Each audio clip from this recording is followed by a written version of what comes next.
So hi friends, welcome back to my YouTube channel. ఈరోజు వచ్చేసి ఏంటి అంటే, నేను సోనీ జెడ్‌వి ఈ10 కెమెరా అయితే తీసుకోవాలని చెప్పేసి అనుకుంటున్నాను. ఇంకా తీసుకోలేదు, తీసుకోవాలని చెప్పేసి అనుకుంటున్నా. అయితే ఈరోజు వచ్చేసి ఏంది అంటే, నేను ఈ కెమెరానే తీసుకోవడానికి రీజన్ ఏంటి?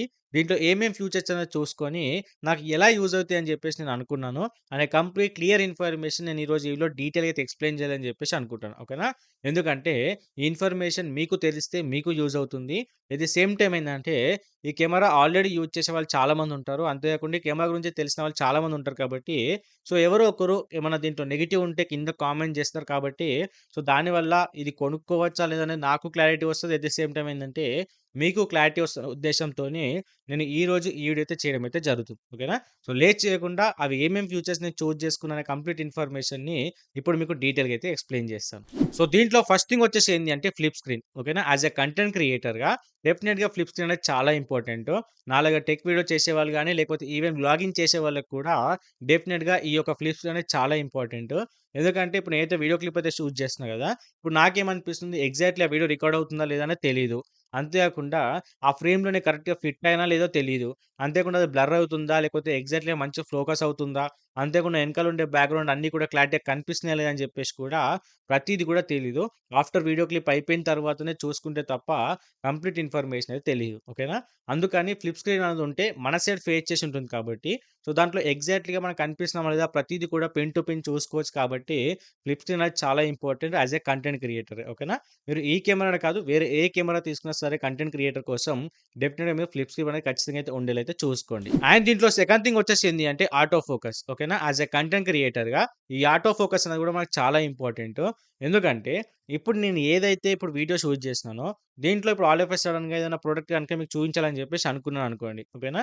ఆ ప్రొడక్ట్ అనేది డైరెక్ట్‌గా ఆ లెన్స్ ముందుకు తీసుకురాగానే ఏందంటే, ఆ ప్రొడక్ట్ అనేది హైలైట్ అయిపోతుంది. దాన్ని రిమూవ్ చేయగానే డైరెక్ట్‌గా నేననేది హైలైట్ అయిపోతా. ఓకేనా? అదంతా కూడా ఒక ఫ్రాక్షన్ ఆఫ్ సెకండ్స్‌లో జరిగిపోతది కాబట్టి, ఇది చాలా ఇంపార్టెంటు.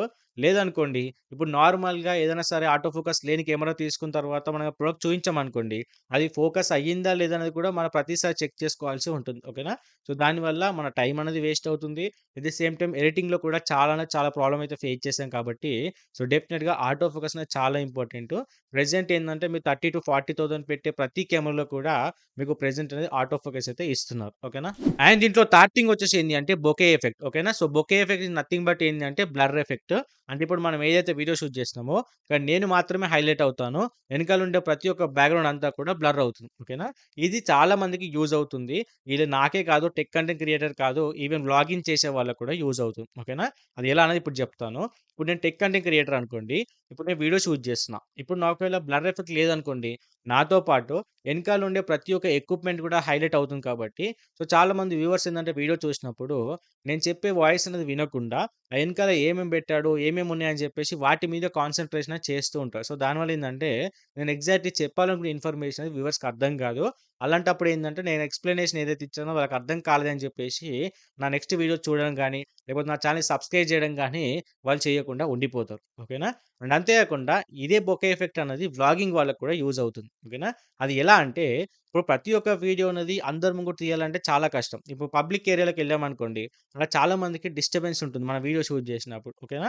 అలాంటప్పుడు ఏందంటే, వాళ్ళకు ప్రైవసీకి డిస్టర్బెన్స్ రాకుండా, అక్కడ ఖచ్చితంగా మన వీడియో షూట్ చేసుకోవాలని చెప్పేసి అనుకున్నప్పుడు ఏందంటే, ఈ బొకే ఎఫెక్ట్ గనుక యూజ్ చేస్తే ఏందంటే, అక్కడ మనం మాత్రమే హైలైట్ అయితాము. బ్యాక్‌గ్రౌండ్‌లో ప్రతి ఒక్కరు ఏందంటే బ్లర్ అవుతారు కాబట్టి, సో, వాళ్ళ ప్రైవసీకి ఎటువంటి ప్రాబ్లమ్ ఉండదు. అండ్ మనం తీసుకోవాలనుకున్న కంటెంట్ కూడా క్లియర్‌గా అయితే తీసుకోవచ్చు కాబట్టి, సో, ఎటువంటి ప్రాబ్లమ్ అయితే ఉండదు కాబట్టి, సో, డెఫినిట్‌గా బొకే ఎఫెక్ట్ అనేది ఖచ్చితంగా ఉండేలా చూసుకోండి. ఇప్పుడు దీంట్లో సోనీ జెడ్-వి8 బొకే ఎఫెక్ట్ అయితే ఖచ్చితంగా అయితే ఉంటుంది. సో, మీరు 50,000-60,000 పెడితే దాంట్లో కూడా ప్రెజెంటు బొకే ఎఫెక్ట్ అయితే వస్తుంది. యాస్ ఎ కంటెంట్ క్రియేటర్‌గా అది కూడా ఉందో లేదో డెఫినిట్‌గా అయితే చెక్ చేసుకోండి. సో, దీంట్లో అయితే డెఫినిట్‌గా అయితే ఉంటుంది. అండ్ దీంట్లో ఫోర్త్ థింగ్ వచ్చేసి ఏంది అంటే ఎస్-లాక్ 3 అవ్వచ్చు, ఎస్-లాక్ 2 అవ్వచ్చు. ఓకేనా? ఇదొచ్చేసి ఒక సెట్టింగ్ ఇది. మన సోనీ జెడ్-వి8లో అయితే సెట్టింగ్ అయితే ఉంటుంది. ఈ సెట్టింగ్ వల్ల ఏందంటే, ఈ సెట్టింగ్ ఆన్ చేసుకొని మనం వీడియో గనుక షూట్ చేస్తే ఏందంటే, కంప్లీట్‌గా మనకేందంటే ఎటువంటి కలర్ ఎఫెక్ట్స్ లేకుండా కంప్లీట్ ప్లెయిన్ వీడియో క్లిప్ అనేది మనకు షూట్ అవ్వడం అయితే జరుగుతుంది. దాన్ని మనం ఏందంటే ఎడిటింగ్ ప్లాట్‌ఫార్మ్‌కెళ్ళి మనం ఎడిట్ చేసుకుంటే ఏందంటే, మనం ఎక్స్‌పెక్ట్ చేసినట్టు గాని, మనకు నచ్చినట్టుగా దాన్ని కలర్ గ్రేడింగ్ అయితే చేసుకోవచ్చు. ఓకేనా? ఇప్పుడు మనకు గ్రీనరీ ఏదైతే ఉంటుందో బ్యాక్‌గ్రౌండ్‌లో చెట్లు గాని, లేకపోతే మనం గాని, మనం వేసుకున్న డ్రెస్ ఉంటుంది గదా! ఈ ప్రతిదంతా కూడా మోస్ట్ ఆఫ్ ది వరకు ప్లెయిన్ అయితే వస్తుంది.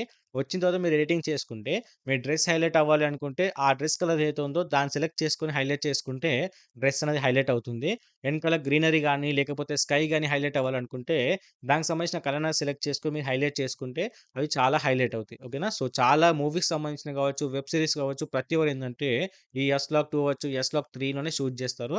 ఆ తర్వాత క్లారిటీగా మనకేందంటే, ఈ కలర్ గ్రేడింగ్ చేసుకుంటూ అవుట్‌పుట్ అయితే తీసుకోవడం అయితే జరుగుతుంది. ఓకేనా? ఈ సెట్టింగ్ అనేది మోస్ట్ ఇంపార్టెంట్. వేరే కెమెరా తీసుకోవాలనుకుంటే అందులో ఉందో లేదో అయితే డెఫినిట్‌గా అయితే చెక్ చేసుకోండి. అండ్ దీంట్లో ఫిఫ్త్ థింగ్ వచ్చేసి ఏంది అంటే 4K రికార్డింగ్. ఓకేనా?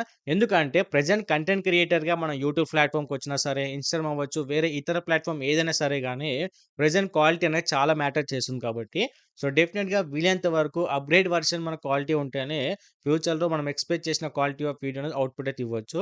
అందుకని చెప్పేసి దీంట్లో వచ్చేసి ఏందంటే మనకు 4K వీడియో అయితే రికార్డింగ్ అయితే చేసుకోవచ్చు కాబట్టి, సో, డెఫినిట్‌గా ఫ్యూచర్‌లో మనకు కావాల్సినట్టుగా మంచి రికార్డింగ్ అండ్ అంతే కూడా మంచి వీడియో క్వాలిటీంగ్ అవుట్‌పుట్ అయితే డెఫినిట్‌గా అయితే ఇవ్వచ్చు కాబట్టి, సో, డెఫినిట్‌గా ఈ కెమెరా కాకుండా మీరు వేరే ఏ కెమెరా తీసుకోవాలనుకున్నా దాంట్లో మనకు 4K రికార్డింగ్ ఉందో లేదో చెక్ చేసుకోండి. అంతేకాకుండా 4Kలో వచ్చేసి ఏందంటే 4K 60 ఎఫ్‌పిఎస్ కానీ, 4K 120 ఎఫ్‌పిఎస్ గాని డెఫినిట్‌గా ఉండేలా చూసుకోండి. ఎందుకంటే కొన్నిట్లలో 4K 30 ఎఫ్‌పిఎస్ మాత్రమే ఉంటుంది.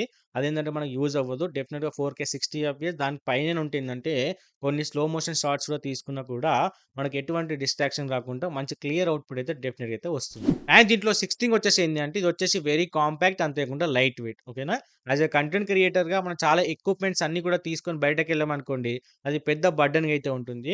సో, ఇదొచ్చేసి ఏందంటే చాలా లైట్ వెయిట్ ఉంటుంది కాబట్టి, ఈజీగా మీరు పాకెట్‌లో పెట్టుకొని కూడా క్యారీ చేసుకోవచ్చు. మీకు నచ్చినప్పుడు కూడా తీసుకొని ఏందంటే వీడియో షూట్ చేసుకొని మళ్ళీ పాకెట్‌లో అయితే పెట్టుకోవచ్చు. ఓకేనా? అంత సింపుల్‌గా అయితే ఉంటుంది. మీ చెయ్యిలో పట్టుకుంటే ఇగో ఇంతే ఉంటుంది కెమెరా వచ్చేసి. సో, ఈ సైజ్‌లో మాత్రమే మనకైతే కెమెరా అయితే ఉంటుంది కాబట్టి, సో, డెఫినిట్‌గా చాలా అంటే చాలా light weight and easy to carry. So, ఇవొచ్చేసి ఏందంటే 6 పై నేనేవైతే ఎక్స్‌ప్లెయిన్ చేయాలని చెప్పేసి అనుకున్నది. అండ్ ఇప్పుడొచ్చేసి కెమెరా గురించి మాట్లాడుకుంటే ఏందంటే, ఈ సోనీ ZV-E10 కెమెరా వచ్చేసి ఏందంటే, ప్రొఫెషనల్ కెమెరా అయితే కాదు. ఓకేనా? ఓన్లీ వ్లాగింగ్ పర్పస్ గాని, లేకపోతే మీరు నార్మల్ వీడియో ఏదైతే షూట్ చేయాలనుకుంటారో దానికోసమే తప్ప, ఇది కంప్లీట్ ప్రొఫెషనల్ కెమెరా అయితే కాదు. ఓకేనా? ఒకవేళ మీరు ఈ బడ్జెట్‌కి కొంచెం ఎఫోర్ట్ చేసి కొంచెం ఎక్కువ అమౌంట్ పెట్టి తీసుకోవాలనుకుంటే, డెఫినిట్‌గా మీరు సోనీ ఆల్ఫా A6700 అని చెప్పేసి ఒక కెమెరా అయితే ఉంటుంది. అది ప్రొఫెషనల్ కెమెరా. సో, దాన్ని కన్సిడర్ చేసుకుంటే మీకు ఫ్యూచర్‌లో ఏందంటే ఎక్కువ లైఫ్ టైమ్ అనేది రావడానికి డెఫినిట్‌గా అయితే హెల్ప్ అవుతుంది. ఓకేనా? సో, ఇదొచ్చేసి దీని యొక్క ప్రైస్ చూసుకుంటే ఏందంటే, దీంట్లో టోటల్‌గా 2 థింగ్స్ అయితే ఉంటాయి. విత్ లెన్స్ ఉంటుంది కిట్ లెన్స్‌తోని. వితౌట్ లెన్స్ అయితే ఉంటుంది. మనకు ఓన్లీ బాడీ మాత్రమే ఉంటుంది. ఓకేనా? ఇక కిట్ లెన్స్ చూసుకుంటే మీకు అప్ టు 60,000 అయితే ఉంటుంది. అండ్ ఇక్కడ మీరేందంటే ఓన్లీ బాడీ చూసుకుంటే 52,000-53,000 అయితే ఉంది ప్రెజెంట్ వచ్చేసి. ఓకేనా? బట్ ఇక నా సజెషన్ ఏంటి అంటే, ఎవరైనా సరే ఈ సోనీ ZV-E10 కెమెరా తీసుకోవాలనుకుంటే, దయచేసి కిట్ లెన్స్‌తోనైతే తీసుకోకండి. ఓన్లీ బాడీ మాత్రమే తీసుకోండి. ఓకేనా? బాడీ తీసుకున్న తర్వాత మీరు ఎలాంటి వీడియోస్ కోసం అయితే లెన్స్ కావాలని చెప్పేసి అనుకుంటున్నారో, దానికి సంబంధించిన లెన్సే తీసుకోండి. అది మీరు మాక్రో లెన్స్ తీసుకుంటారా? లేకపోతే నార్మల్ లెన్స్ తీసుకుంటారా? ప్రైమ్ లెన్స్ తీసుకుంటారా? లేకపోతే వైడ్ యాంగిల్ లెన్స్ తీసుకుంటారా? అనేది మీ ఇష్టం. ఓకేనా? ఇప్పుడు నేను కంటెంట్ క్రియేటర్ కాబట్టి కొంచెం బ్యాక్‌గ్రౌండ్ కూడా మంచి ఎక్కువొస్తే బావుంటుంది. అంతేకాకుండా వ్లాగింగ్ వాళ్ళకి కూడా కొంచెం ఎక్స్‌ట్రా గూడా మంచిగా స్పేస్ అనేది కవర్ అయితే బావుంటుంది. చాలా మందికుంటుంది కాబట్టి, వీళ్ళందరూ ఏందంటే ఎక్స్‌ట్రాగా వాళ్ళు వైడ్ యాంగిల్ లెన్స్ తీసుకుంటే బావుంటుంది. ఓకేనా? సో, ఇక్కడ ఏందంటే సోనీ ZV-E10కి సంబంధించిన లింక్ కానీ, అంతేకాకుండా ఈ వైడ్ యాంగిల్ దానికి సంబంధించిన లెన్స్ కానీ, అంతేకాకుండా సోనీ ఆల్ఫా A6700 కెమెరాకి సంబంధించిన లింక్ కూడా నేను డిస్క్రిప్షన్‌లో ప్రొవైడ్ చేస్తాను. దీంట్లో మీకు ఏది నచ్చినా తీసుకోండి. ఓకేనా? ఇక్కడ ఏదైతే వైడ్ యాంగిల్ లెన్స్ అని చెప్పానో అది ఆల్‌మోస్ట్ మీకు 30,000-35,000 అయితే ఉంటుంది. అండ్ సోనీ ఆల్ఫా A6700 వచ్చేసి ఆల్‌మోస్ట్ మీకు 65,000-70,000 అయితే ఉంటుంది. ఓకేనా? సో, మీరు ఎఫోర్డ్ చేయగలుగుతా అని చెప్పేసి అయితే తీసుకోండి. లేదంటే తీసుకోకండి. ఎందుకంటే ప్రెజెంట్ చాలా మంది కంటెంట్ క్రియేటర్స్ వచ్చేసి సోనీ ZV-E10 కెమెరా మాత్రమే తీసుకుంటున్నారు. యాస్ ఎ బిగినర్‌గా అది ఎటువంటి ప్రాబ్లమ్ అయితే ఉండదు. బట్ ఫ్యూచర్‌లో డెఫినెట్‌గా మీరు అప్‌గ్రేడ్ అవ్వాల్సిందే. కానీ మీరు ఎఫోర్ట్ చేసి ఇప్పుడే నేను ఇన్వెస్ట్ చేస్తా అనుకుంటే డెఫినెట్‌గా నేను చెప్పిన సోనీ ఆల్ఫా A67 ఏదైతే ఉందో అది తీసుకోవడానికి ట్రై చేయండి. మీకు బెటర్ ఫ్యూచర్ అయితే ఉంటుంది. ఓకేనా? సో, ఇది ఈరోజు ఈలో నేను చెప్పాల్సిన ఇన్ఫర్మేషన్ వచ్చేసి. ఈ ఇన్ఫర్మేషన్ మీకు యూజ్‌ఫుల్ అయితే డెఫినెట్‌గా వీడియోతో లైక్ చేయండి. అంతేకాకుండా దీనికి సంబంధించి మీకు ఏ ఇన్ఫర్మేషన్ తెలిసినా కూడా కింద కామెంట్ చేస్తే నాకు నాతో పాటు వేరే వ్యూవర్స్‌కి అందరికి కూడా హెల్ప్ అవుతుంది. ఓకేనా?